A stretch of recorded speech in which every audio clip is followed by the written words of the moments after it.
उसके बाद लगातार पर्यटक जो है वो हिमाचल की ओर बढ़ रहे हैं, क्योंकि जिस तरह से मैदानी क्षेत्रों में गर्मी पड़ रही है।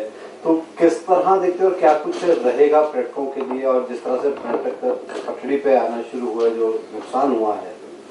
देखिए, बिल्कुल स्वाभाविक तौर पे 2023 में भी बरसात की वजह से, बारिश की वजह से बहुत नुकसान हिमाचल प्रदेश में हुआ। जो आपदा आई, बहुत बड़ा नुकसान हुआ।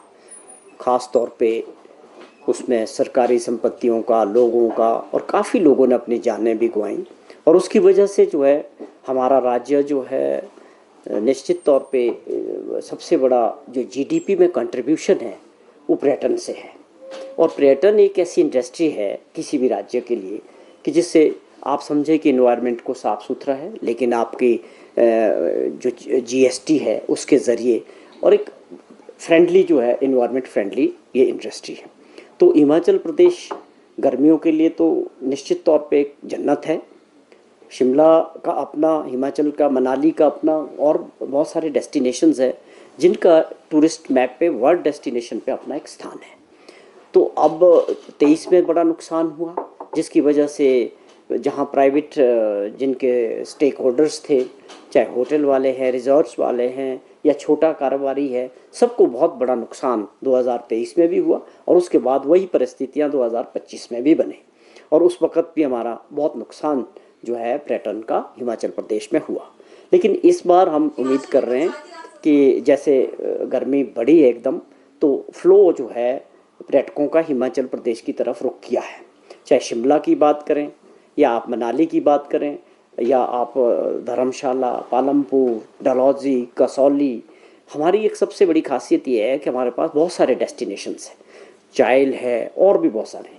तो इसकी हम यही मान के, हमारी सरकार की भी नीति है कि जिस तरह हमारी सरकार बनने के बाद माननीय मुख्यमंत्री जी ने एक अपना विज़न रखा कि हमने पर्यटन को आगे बढ़ाना है और सस्टेनेबल करना है, कि आने वाले समय में ये सबसे नंबर 1 इंडस्ट्री हिमाचल प्रदेश की होनी चाहिए। और उसके लिए उन्होंने पूरे जिला कांगड़ा को जो है पर्यटन की दृष्टि से विकसित करने के लिए इन 3 सालों में बहुत बड़ी योजनाएं में काम किया है, और वो ज़मीन पे दिखनी भी शुरू हो चुकी है, उसका फ़ायदा भी मिलना शुरू है।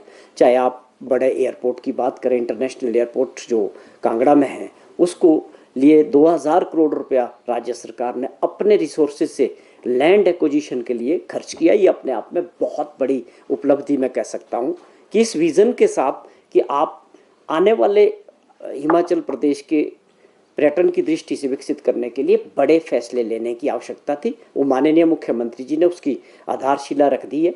चाहे आप जितने भी हेलीपोर्ट्स हैं बहुत तेज़ी से तैयार हो रहे हैं। आज शिमला संजौली से जो हेलीपोर्ट है, वहाँ से बड़े जदोजहद के बाद, बड़े स्ट्रगल के बाद उसको शुरू कर पाए, और वहाँ से आज हेलीकॉप्टर्स उड़ रहे हैं, रिकांगपिओ, किन्नौर, आप कुल्लू मनाली, चंडीगढ़। तो इस तरह से जो है ये सुविधाएं निश्चित तौर पे जो है इंफ्रास्ट्रक्चर को मजबूत करती है, और इसी वजह से जो है ये इंडस्ट्री आगे बढ़ेगी। तो मैं समझता हूँ इसमें और बहुत काम हो रहा है। सरकार ने और एशियन जो टूरिज़्म का प्रोजेक्ट है एशियन डेवलपमेंट बैंक से, उसके तहत बहुत बड़ा इन्वेस्टमेंट हो रहा है, और भी बहुत सारी योजनाएं जो ज़मीन पे जो है लोगों को मिलेगी। तो ये हमारी प्राथमिकता है कि हम इस इंडस्ट्री के लिए एक इंफ्रास्ट्रक्चर और मजबूत करें, जिससे ये आगे के लिए, हमेशा के लिए एक सस्टेनेबल हो जाए। और हमारी सरकार ने, आप देखें कि होम स्टे के लिए पूरी नीति को बदलाव करके गाँव में हमारे हिमाचल के जो लोग हैं, जो बच्चे हैं, वो होम स्टे के ज़रिए अपना रोज़गार प्राप्त कर सकें, उस नीति को पूरी तरह बदला गया। जहाँ उसमें पहले 2 कमरे, 3 कमरे के लिए था, अब हमने उसको 6 कमरे किए कि 6 कमरे का अगर आपका घर है तो आप उसमें पर्यटन की दृष्टि से, उसमें आपको देखो बिजली पानी वो कमर्शियल नहीं है, घरेलू दर पे हैं, उस पर आप बहुत नॉमिनल सा रजिस्ट्रेशन चार्जेस रखा गया है, बहुत सारी सुविधाएं दे रहे हैं। उसका कारण यही है कि हमारे जो बच्चे हैं, हमारे जो लोग हैं हिमाचल के, वो अपना रोज़गार इस ज़रिए जो है होम स्टे के ज़रिए भी प्राप्त कर सके। तो ऐसे कई बड़े फैसले किए। मैं समझता हूँ ये जो आज हमारी सरकार ने जो फैसले किए, ये आने वाले हिमाचल प्रदेश के लिए और टूरिज्म की दृष्टि से बहुत ही महत्वपूर्ण होने वाले हैं।